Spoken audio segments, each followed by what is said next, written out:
Assalamualaikum warahmatullahi wabarakatuh. Bertemu lagi di channel saya, Kal Haikal. Ya, pada video kali ini kita akan belajar pelajaran seni budaya dengan materi apresiasi seni. Oke, langsung saja kita buka. Ya, di sini ada peta materinya. Pertama, pengertian apresiasi seni.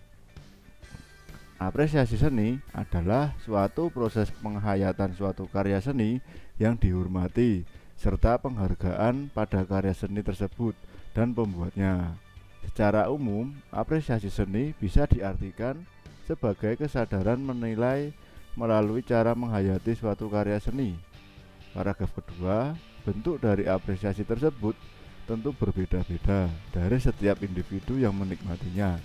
Kegiatan apresiasi tersebut juga dilakukan untuk memberi nilai pada karya-karya seni yang telah diciptakan.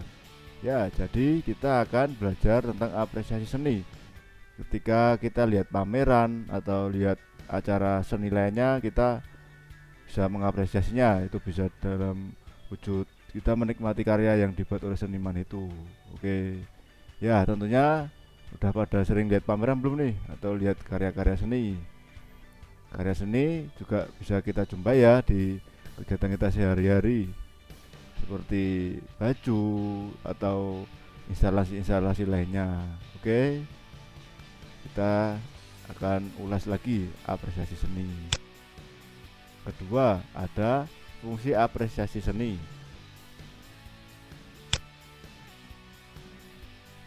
Fungsi apresiasi seni ada 4 yang menjadi utama dan dapat dikenali agar lebih memahami mengenai apresiasi pada seni. Keempat fungsi tersebut sebagai berikut. Ya, pertama, meningkatkan kecintaan terhadap karya seni. Kecintaan dari sebuah karya seni akan meningkat apabila karya seni tersebut sudah diapresiasi. Kedua, menciptakan penilaian. Penilaian ini berupa sarana dalam menikmati, memberi empati, mendapatkan hiburan, serta menambah wawasan dan pengetahuan atau edukasi. Ketiga, mengembangkan kemampuan. Kemampuan yang merupakan kesanggupan diri sendiri dapat berupa mampu menciptakan karya seni atau lain-lain. Sebagai penikmat seni yang memberi apresiasi, terkadang banyak bagian dari kegiatan apresiasi tersebut yang mengasah kemampuan. Terakhir, membangun hubungan. Hubungan tersebut berupa hubungan timbal balik yang positif antara pembuat seni dengan penikmat seni. Oke, sudah paham sampai sini ya tentang fungsi apresiasi seni tadi. Sekarang kita lanjut tujuan apresiasi seni. Tujuan apresiasi seni selain memiliki 4 fungsi atau manfaat, apresiasi seni juga memiliki 2 macam tujuan. Apa itu? Pertama, ada tujuan pokok dan tujuan akhir. Oke, kita buka dulu aja yang slide tentang tujuan pokok.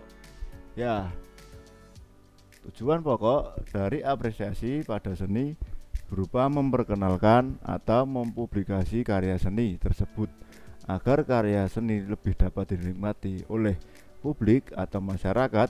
Juga maksud serta tujuannya tersampaikan. Terkadang sebagai penikmat seni yang memang sekedar penikmat, kita tidak langsung dapat mengerti maksud dan tujuan dibuatnya karya seni tersebut. Nah, dengan adanya apresiasi seni, maka kita dapat lebih mudah mengerti maksud dan tujuannya. Ya, jadi di sini kita bisa langsung mengetahui ketika melihat karya seni dari apresiasi seni ini, dan ini adalah tujuan dari apresiasi seni. Oke, kembali lagi, ada tujuan akhir. Sementara itu, untuk tujuan akhir ada 3 poin. Ketiga poin tujuan akhir tersebut sebagai berikut. Pertama, mengembangkan nilai estetika karya seni. Kedua, mengembangkan daya kreasi. Terakhir, menyempurnakan karya seni.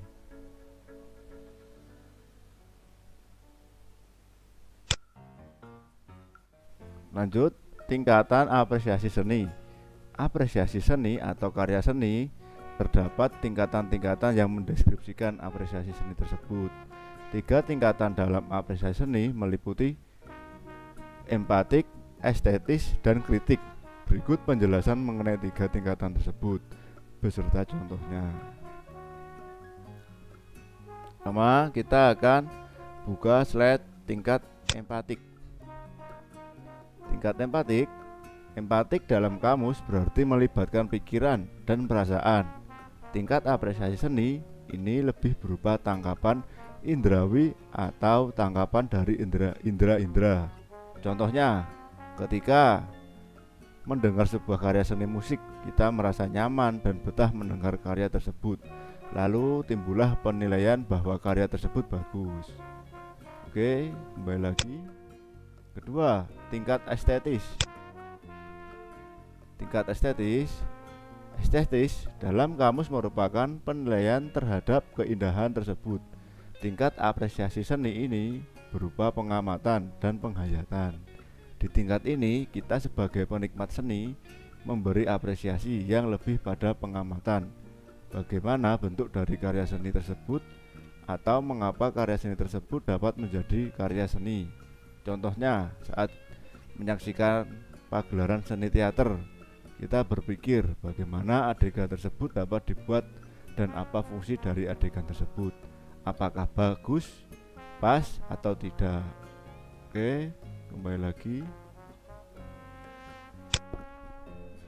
Terakhir, ada tingkat kritik.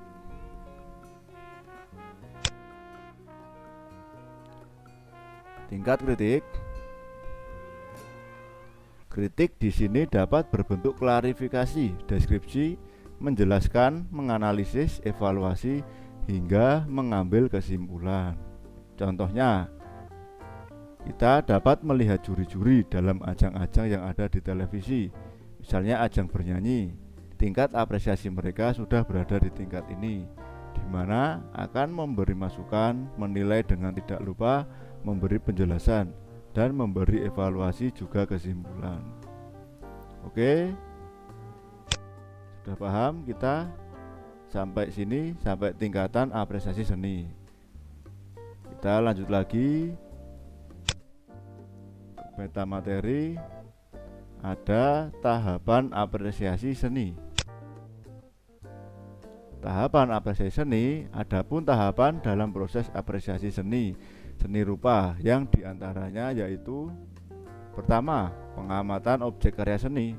Pengamatan bukan hanya menggunakan satu indera saja, tetapi juga mengikut sertakan pemberdayaan seluruh pribadi, sehingga ketajaman pengamatan individu tergantung oleh pengetahuan, perasaan, keinginan, pengalaman, dan anggapan seseorang.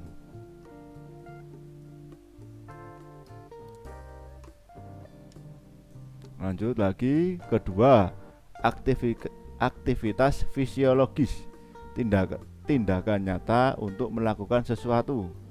Ketiga, aktivitas psikologis, timbul karena persepsi sampai dengan evaluasi, lalu timbul interpretasi imajinatif dan tarikan untuk melakukan hal kreatif.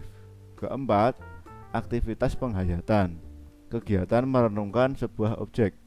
Terakhir, aktivitas penghargaan timbul karena evaluasi terhadap objek. Evaluasi bisa terdiri dari saran dan kritikan.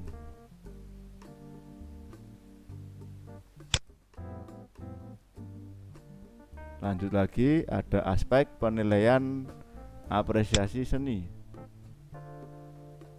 Berikut ini terdapat beberapa aspek penilaian apresiasi seni rupa, terdiri atas aspek ide atau gagasan. Kedua, aspek penguasaan teknis. Ketiga, aspek penguasaan bahan. Keempat, aspek kegunaan. Kelima, aspek wujud. Keenam, aspek gaya atau corak. Ketujuh, aspek kreativitas. Kedelapan, aspek tempat. Terakhir, aspek selera dan agama. Oke, kita buka dulu aspek ide atau gagasan. Aspek ide atau gagasan, proses kreatif dalam dunia kesenirupaan merupakan suatu proses yang timbul dari imajinasi menjadi kenyataan. proses mencipta suatu benda melalui pikiran dan melaksanakannya. Proses sehingga masyarakat dapat menikmati dan memanfaatkannya, ekspresi yang muncul akibat adanya rangsangan dari luar dan ilham dari dalam menciptakan suatu keunikan sendiri. Keunikan ekspresi pribadi itulah yang disebut kreativitas.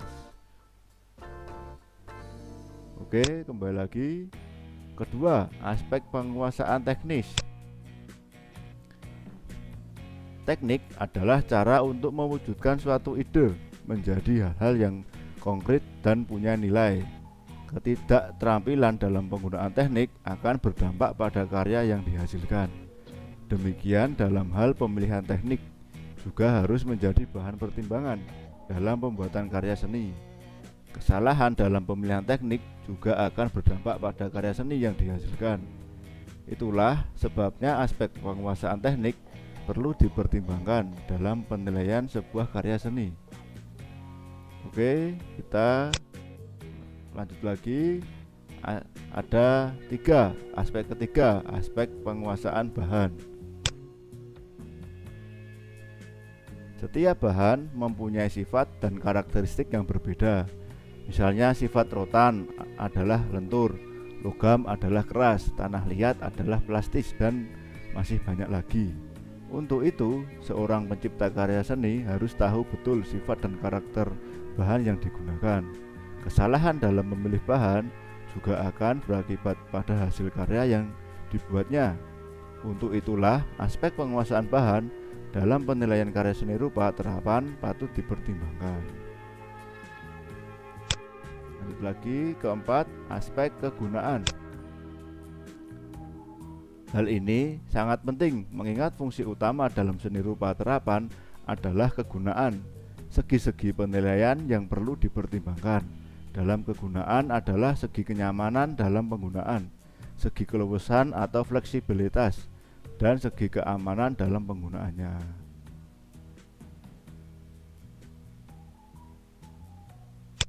Lanjut lagi, aspek wujud. Aspek wujud adalah aspek yang berhubungan erat dengan prinsip-prinsip komposisi.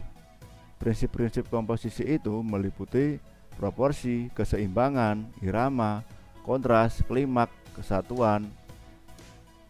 Prinsip itulah yang menjadi bahan ukuran untuk menilai karya seni dari segi wujud. Lanjut lagi, aspek gaya atau corak. Karya seni adalah karya perseorangan. Ia lahir dari cita, visi, dan interpretasi individual seorang seniman. Seorang yang mempunyai watak yang keras akan tercermin karya-karya yang keras, baik dalam segi bentuk, pewarnaan, ataupun dalam pemilihan dan pengolahan tema. Gaya atau corak seseorang dalam menciptakan karya seni perlu juga dipertimbangkan dalam penilaian pada sebuah apresiasi. Oke, lanjut lagi, aspek kreativitas. Kreativitas yang dimaksud di sini adalah kreativitas yang bersangkutan dengan karya seni. Banyak cara untuk menemukan kreativitas, misalnya dalam penggunaan media, bahan, alat, dan teknik yang berbeda dari yang sebelumnya. Kreativitas juga bisa didapat dengan menampilkan bentuk-bentuk baru atau memadukan unsur baru dengan yang lama. Oke, sekarang yang ke-8, aspek tempat. Aspek tempat, pertimbangan tempat di mana karya itu akan diletakkan harus mendapat perhatian dari seorang perancang karya seni rupa terapan. Seperangkat meja kursi makan dari rotan yang dibuat untuk keperluan rumah tangga tentunya harus berbeda dengan seperangkat meja kursi makan dari rotan yang dibuat untuk keperluan suatu rumah makan besar. Oke, lanjut lagi, terakhir aspek selera dan agama. Seorang seniman yang ingin membuat karya seni terapan yang dapat digunakan oleh orang banyak harus dapat menyesuaikan karyanya dengan selera dan agama yang dianut oleh pasar. Dalam hal ini, selera harus dipertimbangkan. Hal-hal yang sedang menjadi tren di masyarakat misalnya dari segi model atau bentuk, warna, ukuran, bahan yang digunakan. Oke, kita sampai sini sudah paham ya tentang aspek penilaian apresiasi seni. Kita kembali lagi ke peta materi. Terakhir ada contoh apresiasi seni. Contoh apresiasi seni adalah, contohnya adalah ada seorang penikmat seni yang diundang untuk datang ke pameran seni yang digelar oleh beberapa seniman. Penikmat seni tersebut datang karena ingin mengenal dan melihat hasil karya seni yang dipamerkan. Selanjutnya, saat melihat beberapa karya seni mampu menarik perhatian penikmat seni tersebut dan membuatnya memberi penilaian dari sudut pandangnya. Sebenarnya dari kegiatan yang termasuk dalam apresiasi seni memang sederhana dan mudah kita temui dalam keseharian kita, sebab karya seni sudah menjadi bagian hidup yang tidak dapat dipisahkan. Kemanapun kamu melangkah, maka akan bertemu dengan hasil-hasil karya seni, meski terkadang kita tidak menyadarinya. Nah, dan ini adalah contoh apresiasi seni ketika orang sedang datang pameran dan memfoto karyanya. Nah, ini sedang menikmati karya seni rupa. Ini juga. Ya, ayo kita datang ke pameran atau ke acara seni lainnya untuk mengapresiasi karya-karya seniman, dan kita juga bisa buat karya itu, dan karya kita akan diapresiasi oleh masyarakat. Terakhir, terima kasih sudah menonton video saya sampai selesai, dan terus semangat berkarya dan tetap jaga kesehatan ya. Ayo kita semangat berkarya. Oke. Wabillahi taufiq wal hidayah. Wassalamualaikum warahmatullahi wabarakatuh.